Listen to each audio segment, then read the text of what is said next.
My dad has been practicing conversations with me for 30 years, and I just found out why. My father was the most charismatic man I knew, or so I thought, until I found the scripts he'd been writing for our conversations for 30 years.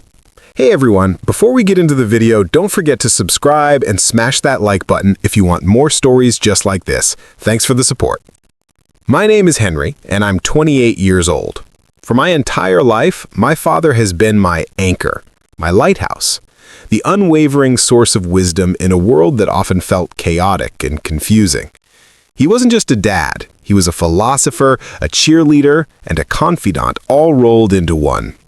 He had this remarkable ability to say the exact right thing at the exact right moment.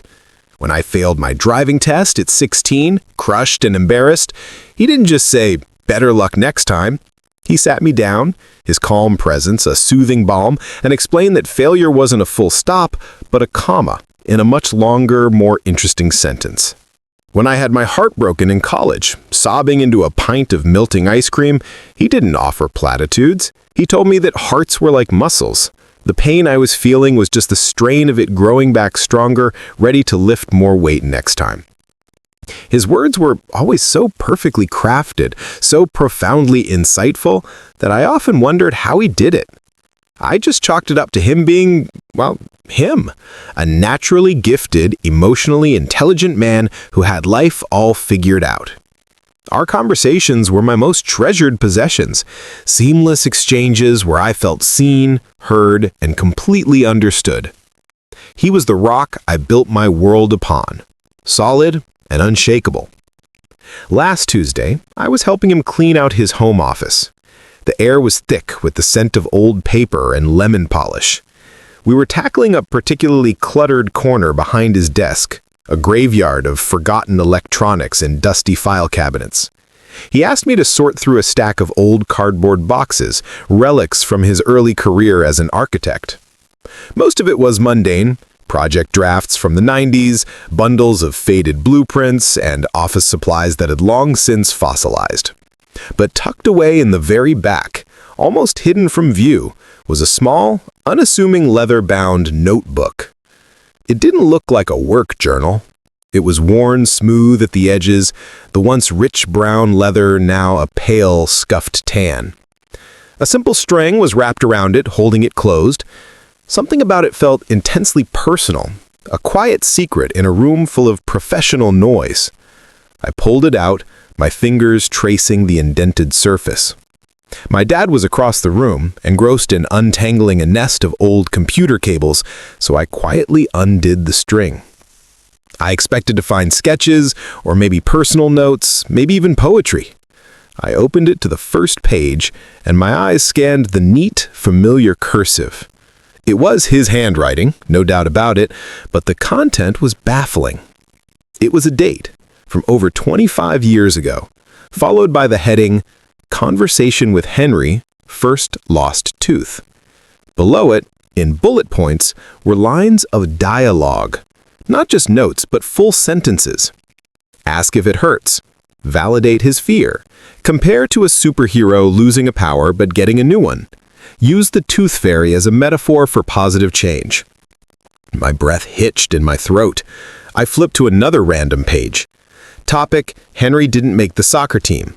Key points: acknowledge disappointment, praise effort over outcome, share personal story of failure that led to a better path, end with a hug and ice cream. A cold knot began to form in my stomach.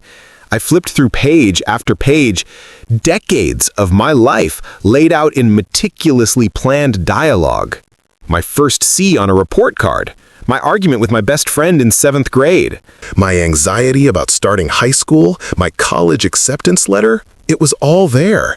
Every major and seemingly minor conversation we had ever had. The perfect words, the perfect timing, the perfect wisdom, it was all a performance.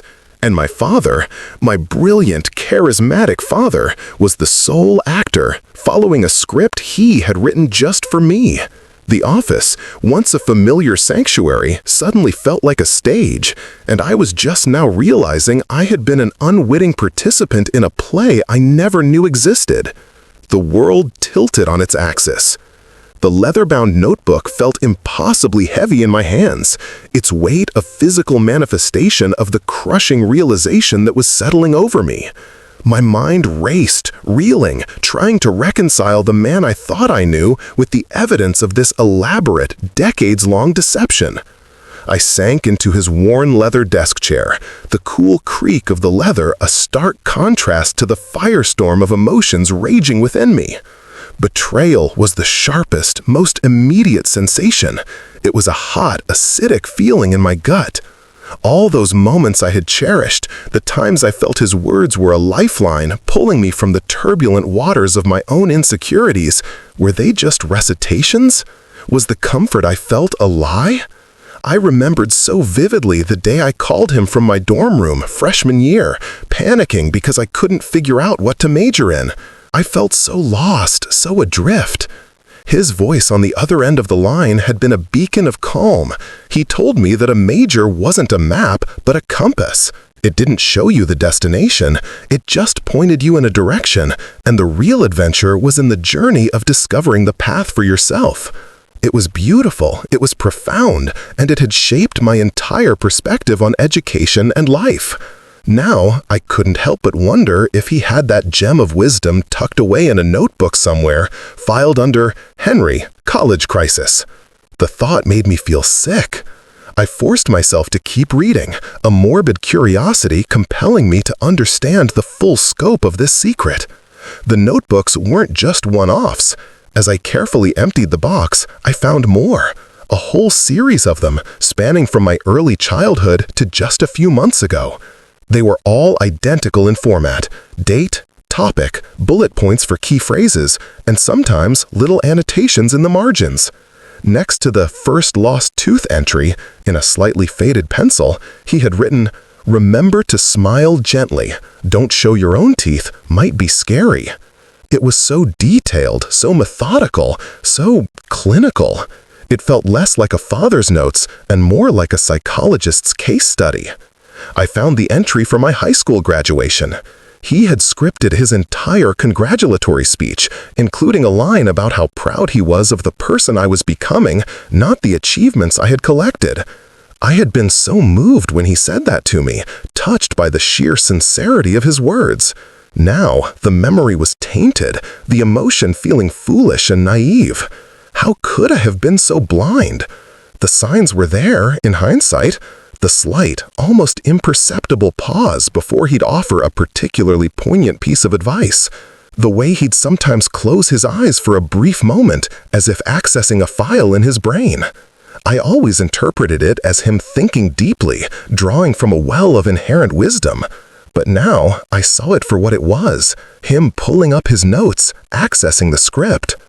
The man I had placed on a pedestal wasn't a natural-born oracle. He was a diligent, rehearsed performer. The foundation of my relationship with him, the very bedrock of my admiration and love, was built on a fault line I had never known existed, and it was beginning to crack wide open. The sound of my dad's footsteps approaching pulled me from my daze. I snapped the notebook shut, my heart pounding against my ribs like a trapped bird. He came around the desk, holding up a hopelessly tangled mass of cables and smiling. "Well, this is a lost cause," he chuckled, his eyes crinkling at the corners. That smile, the one I had always found so reassuring, now looked like a mask. He saw my face, saw the notebook clutched in my white-knuckled grip, and his smile vanished. The change was instantaneous and jarring. The confident, charismatic man deflated before my eyes, his shoulders slumping, the light in his eyes dimming as if a switch had been flipped. He didn't ask what was wrong. He didn't need to. He just knew. He let the tangled cables fall to the floor with a soft thud and slowly lowered himself into the armchair opposite the desk, the movement heavy and pained. The silence in the room was deafening, thick with unspoken questions and a lifetime of secrets. I wanted to scream, to demand an explanation, to hurl accusations at him. But looking at his face, etched with a shame so profound it seemed to age him 20 years in an instant, the anger got stuck in my throat. All I could manage was to push the notebook across the desk toward him. He didn't touch it. He just stared at it, his gaze fixed on the worn leather cover as if it were a venomous snake. His hands, usually so steady and confident, trembled slightly in his lap. I watched him, my own pain momentarily forgotten, replaced by a strange and unsettling fascination. This was a side of my father I had never, ever seen. He was always the pillar of strength, the one who was unflappable. Now he looked broken, utterly and completely exposed. The silence stretched on, each second an eternity. Finally, he looked up and his eyes met mine. They were filled with a depth of sorrow and regret that was so raw, so visceral, it took my breath away. He opened his mouth to speak, but only a choked sound came out. He tried again, his voice a hoarse whisper, a ghost of the rich, resonant tone I was used to. "Henry," he began, his voice cracking, I can explain." He swallowed hard, his Adam's apple bobbing in his throat. "It's not what you think. Please, just let me explain." He wasn't denying it. He wasn't making excuses. He was just surrendering. The wall he had so carefully constructed around himself for 30 years had crumbled, and I was staring at the rubble, trying to make sense of the ruins. The man I thought was my hero was sitting in front of me, looking more lost and afraid than I had ever felt in my entire life, and I realized with a jolt that this was the first truly unrehearsed conversation we had ever had. My father took a deep, shuddering breath, the sound of it filling the quiet office. He finally reached out, his fingers hovering over the notebook before he pulled his hand back, as if the object itself burned him. He leaned forward, his elbows on his knees, and began to speak in a low, halting voice. He told me about his childhood, a story I had never heard. He described a boy who was terrified of his own shadow, a boy who would practice conversations in his room for hours before daring to speak to a classmate. He spoke of crippling social anxiety, a condition that wasn't understood or named back then. It was just shyness, he was told, something he would grow out of. But he didn't. He told me about the paralyzing fear he felt in simple social situations, ordering food at a restaurant, asking for directions, making a phone call. He said it felt like there was a spotlight on him at all times and a critical audience in his head just waiting for him to say the wrong thing, to stumble over a word, to be found out as an imposter. He said the world felt like a stage, and he had forgotten all his lines. Then he met my mother. He said he fell in love with her from afar, but was too terrified to even say hello. He knew he had to do something, so he started writing down things to talk about, little scripts for their dates. He said it was the only way he could quiet the critical voice in his head and be the man he thought she deserved. It worked. They fell in love, got married, and then I came along. He said the day I was born, the love he felt for me was eclipsed only by a terror so immense it threatened to swallow him whole. He was terrified that he wouldn't be able to be the father I needed. He was afraid he wouldn't be able to comfort me, guide me, or tell me he loved me without the anxiety twisting his words into a jumble. The thought of failing me, of letting his own fear damage me, was more than he could bear. So he did the only thing he knew how to do. He started writing scripts. For me. He said it started small, just a few notes for how to handle my first nightmares.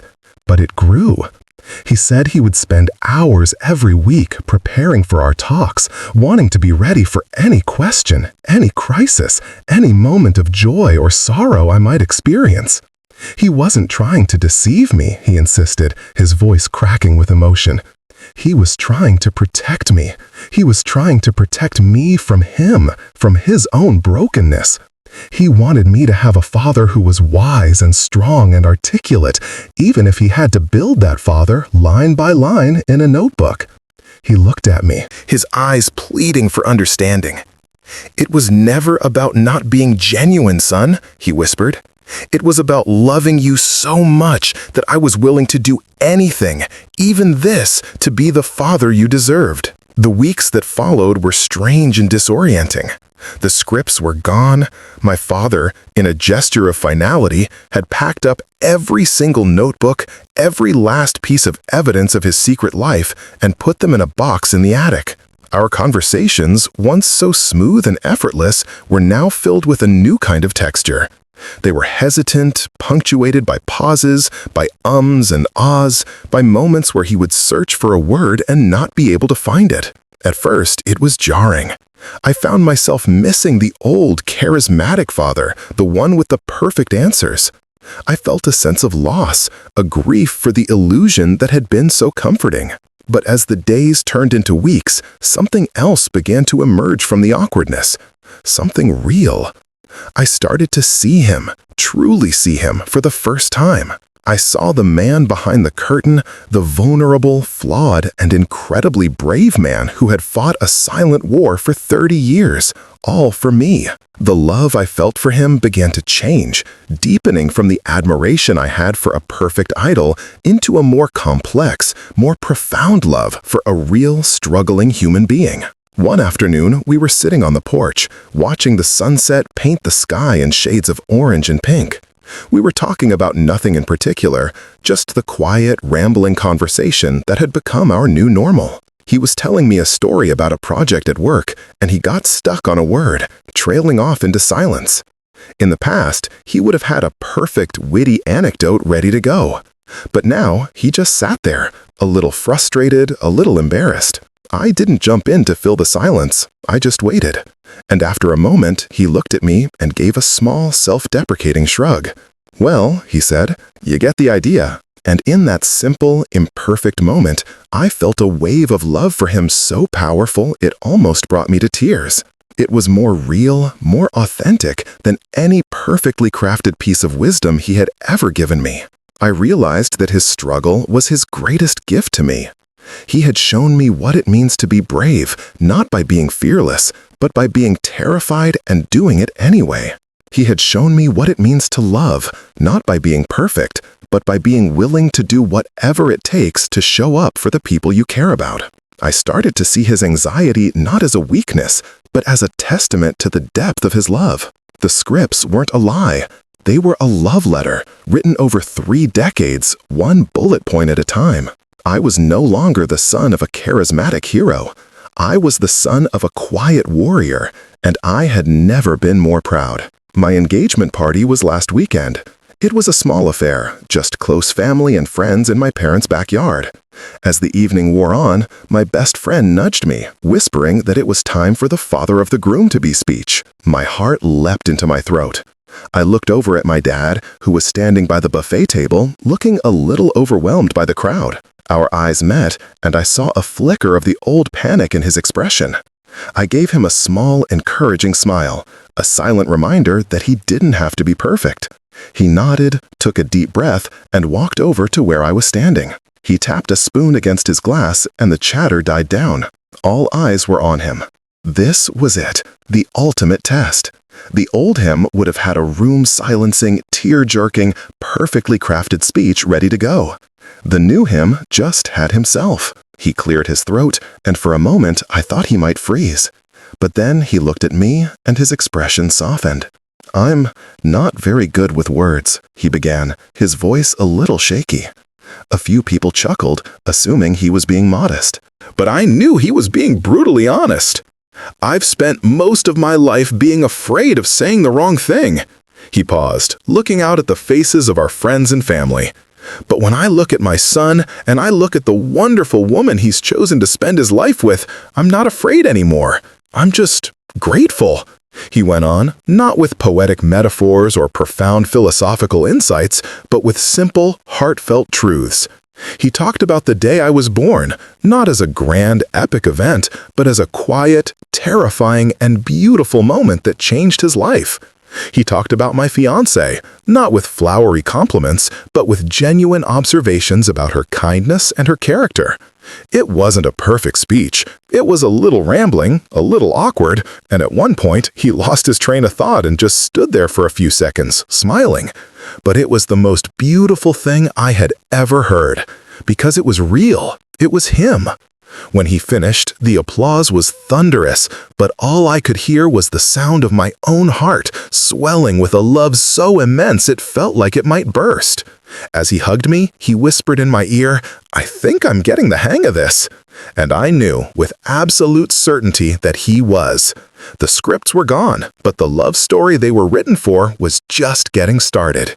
He had spent 30 years trying to be the perfect father, and in letting go of that impossible ideal, he had finally become the best one in the world.